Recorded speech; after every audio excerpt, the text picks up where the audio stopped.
أعوذ بالله من الشيطان الرجيم.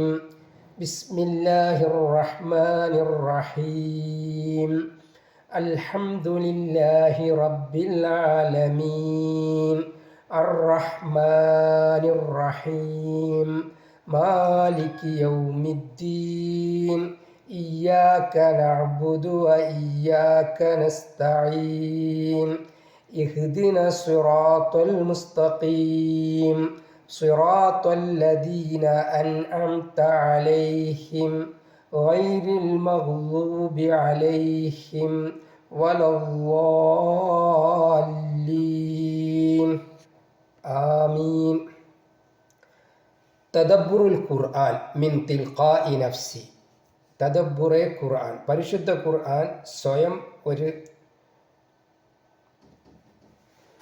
ആയത്തിലുള്ള ഒരു പഠനം.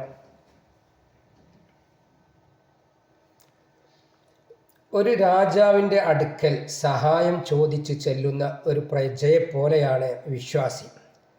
രാജാവിനോട് മാത്രമേ സഹായം ചോദിക്കാവൂ, അതുപോലെ അള്ളാഹുവിനോട് മാത്രമേ പ്രാർത്ഥിക്കാവൂ, സഹായം ചോദിക്കാവൂ. ഇയ്യാക നഅ്ബുദു വ ഇയ്യാക നസ്തഈൻ.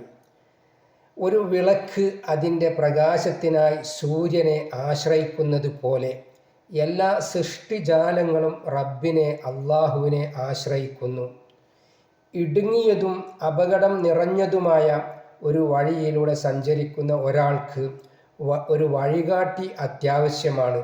അതുപോലെ ജീവിതത്തിൽ നേരായ പാതയിലൂടെ സഞ്ചരിക്കാൻ അള്ളാഹുവിൻ്റെ മാർഗനിർദ്ദേശം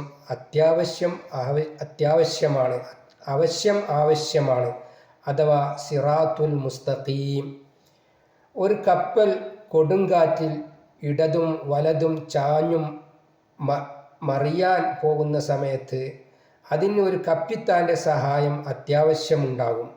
അതുപോലെ ജീവിതത്തിലെ പ്രയാസങ്ങൾക്ക് മുമ്പിൽ റബ്ബിൻ്റെ, അള്ളാഹുവിൻ്റെ സഹായം അത്യാവശ്യമാണ്.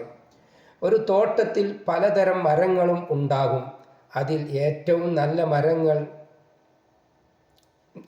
നല്ല മരങ്ങളെ പോലെയാണ് അനുഗ്രഹിക്കപ്പെട്ടവരുടെ ജീവിതം, അഥവാ അള്ളാഹു അനുഗ്രഹിച്ചവരുടെ ജീവിതം. അൻഅംത അലൈഹിം. മരുഭൂമിയിൽ വഴിതെറ്റി അലയുന്ന ഒരാളെ പോലെയാണ് അള്ളാഹുവിൻ്റെ കോപത്തിന് പാത്രീഭൂതരായവരുടെ അവസ്ഥ.